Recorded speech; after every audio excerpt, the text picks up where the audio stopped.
بچه‌ها ما امروز اومدیم قسمت دوم قسمت آقای مینی دیجی یه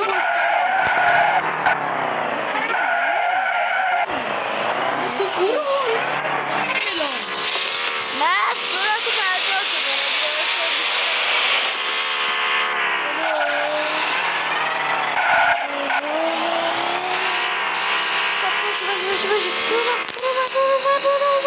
وایسا واسه بلور عقب موندم مینی دیجی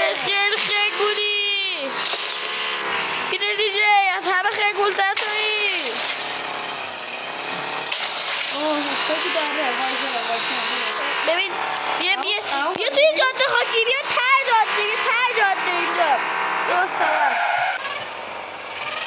اومدم ترملون تیر زدی چه تیری زدی خنگول خان بچه تا ویدیوی بعدی خدا نگهدارتون باشه مینی زد به من خدا حافظ بچه خدا بچه ها آره نشست پرطرفدار با بچه به رونالدو سلام برسونید خدا